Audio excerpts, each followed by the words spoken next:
My name is Phillip, and I am the author of Who Runs Your House, The Kids or You? Just a little bit of a background on myself. I have a postgrad degree in counselling and psychotherapy. I've been working as a therapist, working with families and children for just over 15 years now. I'm the mother of 3 children and 3 stepchildren. I'm a preschool primary teacher, and I'm the parenting expert on the Today Show and the Morning Show. I write for numerous parent magazines, mother blogs, and I present various forums and presentations. Now, today we're going to speak very quickly on how to stop tantrums. This is generally what I go through in my presentation, but when our babies are born, they come into our world with as gorgeous little white slates. So after a little while, our children start to develop their own little personalities. And then we start to wonder, oh my God, what's happened? They develop a voice and they develop their own wants, dislikes, annoyances and behaviours. And we're there left with, what have I done? What has happened to my beautiful baby? It's a bit of a shock to us sometimes. So often this is the creed of a child. My parents think they're in charge. They're so cute. And this is often what our children often think when when they grow and develop into little human beings, basically. So who runs the house? Now, the fact is that we should run the house. We're the parents, and we should be running the house. We should be setting the rules. We should be deciding on everything, all the rules, all the boundaries and the consequences for our children. We need, however, to tell our children very clearly what it is we expect of them. And a lot of times we parents will tell the children what we don't want them to do. But often we seem to omit and forget to tell them what it is we do want them to do and how we want them to do it. So it's something that we need to all be aware of as parents, because it's something that we've all done and probably continue to do. So it's also really important to work in with your partner, to have partner-agreed consequences and partner-agreed rules and boundaries. So I suggest to all the parents that come to see me in my rooms that you sit down with your partner and you decide on the behaviours that you'll accept and won't accept, the jobs that you wish your children to do as they get a little bit older, and any consequences that you wish to instill if the child doesn't fulfil that. Now, I use the practice school. Now, if you've got really young children, it may not apply. However, when your children are a little older, the practice school works incredibly well. And I'll use just a quick example. Say your child won't tidy their room, and you ask them to tidy their room and they make a dreadful attempt at it, and you say, well, look, sweetheart, this is really not acceptable. So thank you so much for sharing with me that I know that you'll need to practice this. Thank you so much. And you allow them to go outside or do whatever they want. And the child thinks, ha, great, got away with this is terrific. But then at a very inconvenient time for your child, whether it's be at their favourite show or when they want to go outside and play with their friend, you'll just remind them that, oh, remember the practice school we need to do? You need to come in and now you need to learn how to tidy your room properly. And the child will go, but hang on a minute, you know, this is not fair. And you go, well, it is fair, sweetheart, because do you remember I actually did tell you and I reminded you that we would have the practice school at some time that was convenient for me. So then if the child's room is reasonable, then you unpack it. You throw the toys around and you throw some clothes around. You go, okay, now we're going to learn how to pack up our room properly. So you allow the child, and you may need to help them if they're very young, to help them pack up, to show them how to do it and what it is you expect. I then suggest that you actually unpack the room again, or the toys again, put it all over the place, and then again give them more practice until they're over it and they know, oh my goodness, if I don't do it right the next time, I'm going to have to practice this again and again and again. And then when they do get it right, which should be in probably 5 or 10 minutes, you give them a big hug, a high five, so clever, so proud of you. Now you can go outside and play or watch your show. It's very effective and very useful.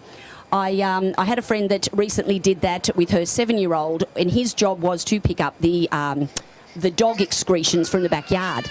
And he didn't do that a number of times. So she used the practice school. She collected all the dog excretions, put it in a plastic bag, reminded him that it's going to be practice school, proceeded to throw the excrement all over the yard, got him to pick it up, put it in the bag. She thanked him, threw it all over the yard again, got him to pick it up again. So she then knew that he could in fact do it properly next time. So the next time he was required to do it, she knew he could do it really well. And so far she hasn't had a problem since. So there's no need to lose control with our children. We can use choices and the word yes, which I will speak to you about in a minute. Children model behaviour. I just wanted to touch base on this one because they model themselves on what they see and hear, and generally from the parents. It could also be from the grandparents if they're there a lot, or even from daycare. But generally when they do go to childcare or daycare, the staff there are trained and they usually model very good behaviour. Most children learn their behaviour from their parents. That's where they learn it from. So we don't yell at a child for yelling, and we don't smack a child for hitting. It's very confusing. When I get parents into my rooms and they're having difficulty with their child, it could be 4-year-old child, 6-year-old child, whatever, and I ask them to describe the behaviours of the child, and they go through quite, they go through it very descriptively, and then I stop them and I say, now, which parent is the child acting like? And they look at each other, and I'll guarantee every single parent will either say, oh, that would be me, or oh, that would be them. And I'll go, yes, it is. And generally, this is where the children learn it from, their parents. So we need, if we can show that we're more calm and controlled rather than reacting to our children, that is the response our children will learn. If, however, the children do something that we're not happy with, or they've done something that we feel is inappropriate or naughty, and we yell at them and we chastise them, or we denigrate them for that, that is the behaviour the child will learn, and that is the communication that the child will learn.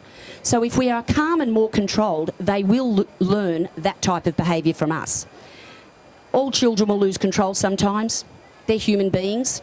We lose control sometimes. I have yet to meet a perfect human, adult or child, because we don't exist. So the fact is that we can't expect ourselves to be perfect as parents or even people, and we can't expect our children to be perfect because they're learning. They're little people and they're learning. They're learning about themselves, they're learning about the ways of the world, they're learning about their community. So we need to accept that sometimes that's going to happen. We do never accept bad behaviour, but we try and replace it with better behaviour, and we show them how to do that. We don't want this type of behaviour with our children, but unfortunately we do get it. And as you can see from the picture of mum and dad there, even if you don't yell at your children, but perhaps your partner, they learn that as well. So when you're a parent, you're on show, 24/7, you're on show. Now, choices and saying yes, we always can give our child 2 choices, as this will enable them to enforce and feel that they have some control over their lives. Now, when we give our children choices, we try to put the one that we want second, not first, because the second one stays in the forefront of their mind. And it could be something like, I don't want to eat my dinner tonight. I hate vegetables. I don't want to eat it. They may want something else. And we go, well, sweetheart, you've got 2 choices. One, you can choose not to eat your dinner. No problem. Doesn't bother mummy, because I'm going to have my yummy dinner that's really healthy and make me strong, and I'm going to have a really full tummy. Or you can decide, not to eat it if you want, and you'll go to bed with a hungry tummy, which is really sad.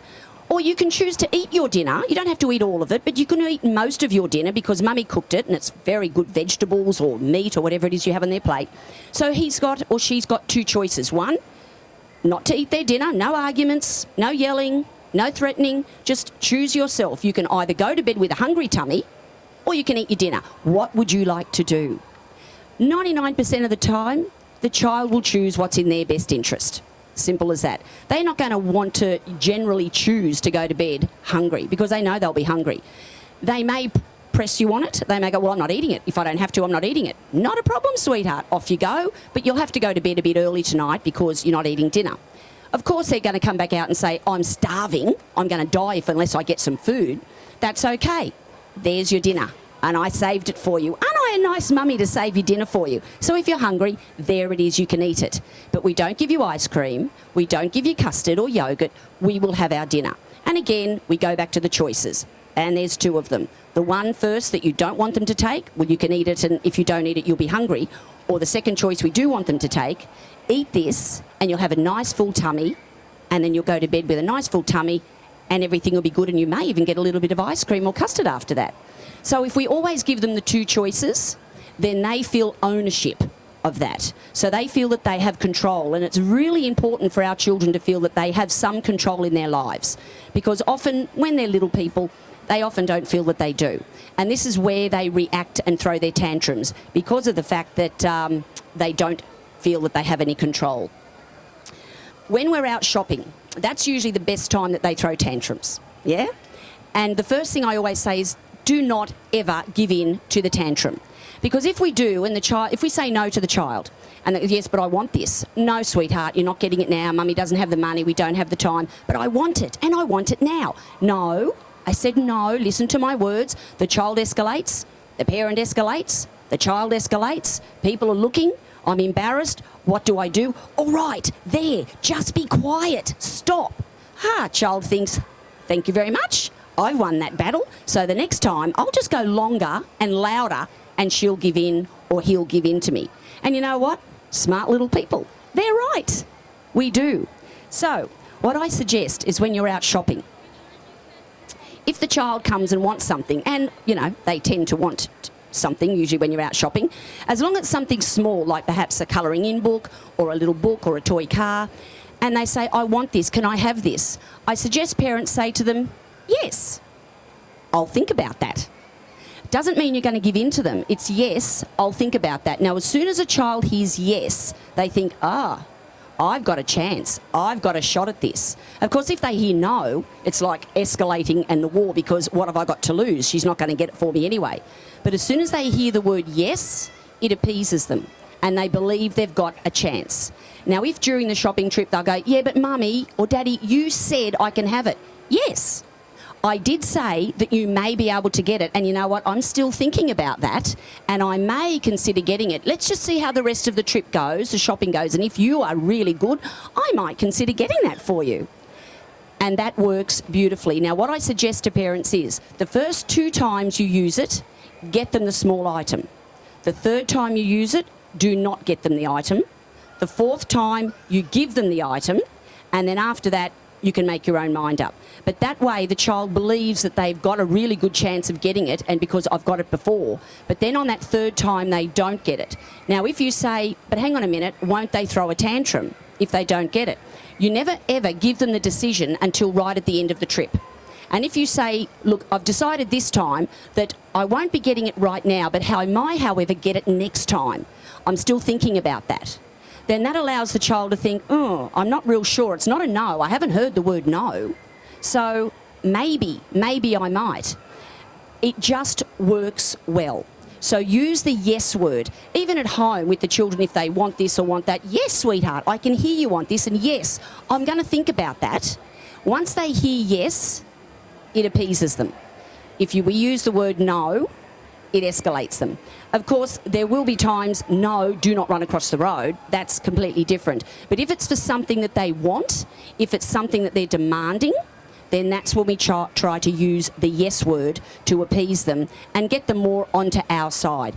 And if we do it in a non-conflictual way, if we do it in a way that we're connected to the child, that we're respecting the child's wishes instead of dismissing them, then you would be amazed at the difference that the child starts to put out towards you and also the community around them.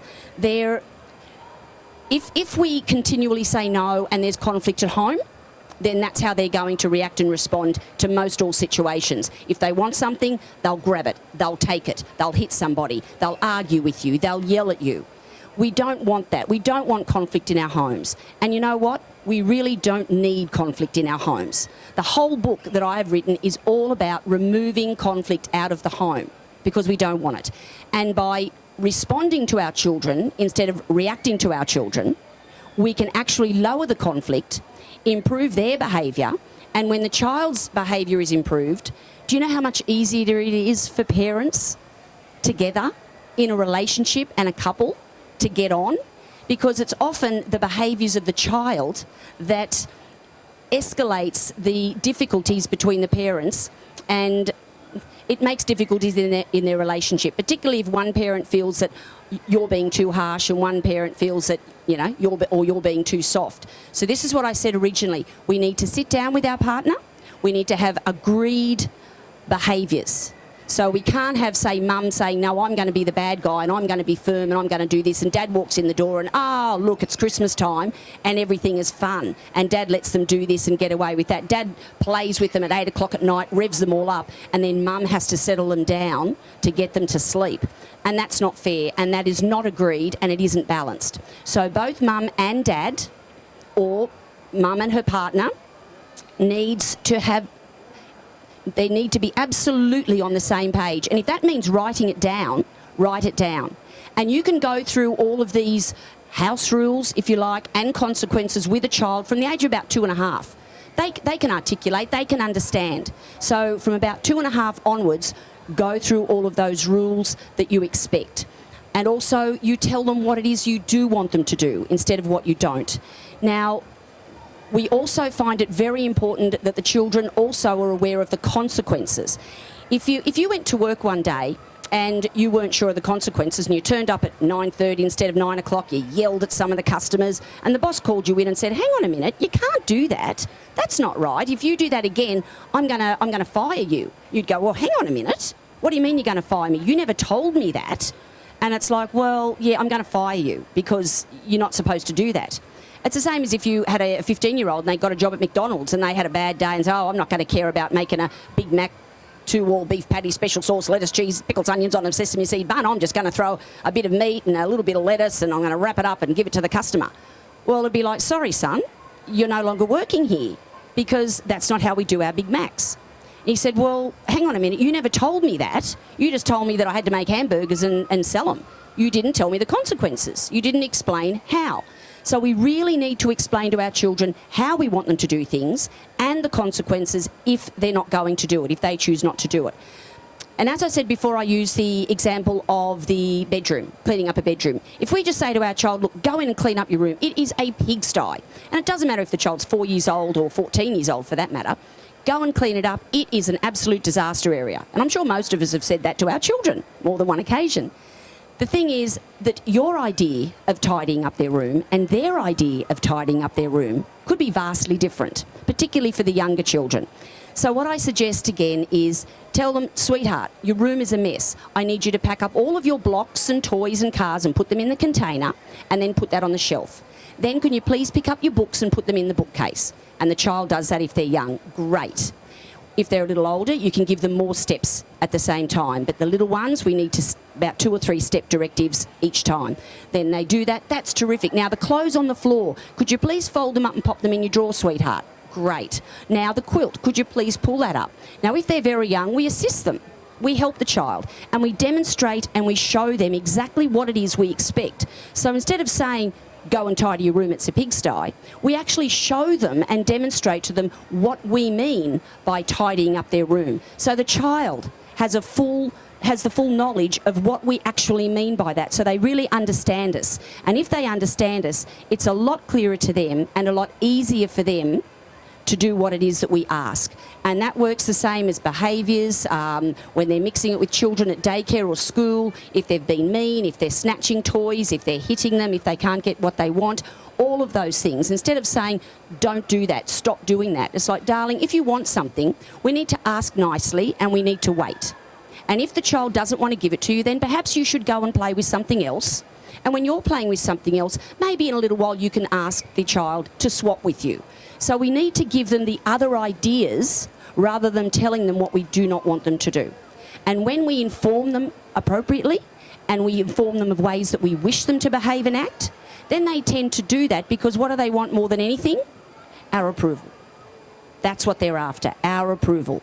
Our approval, our love and our praise. So if we do that with our children, their behaviours settle very quickly and we're a lot happier because we don't have to argue and fight with them or our partners anymore. So thank you so much for listening and I hope you enjoy this wonderful expo today. Thank you.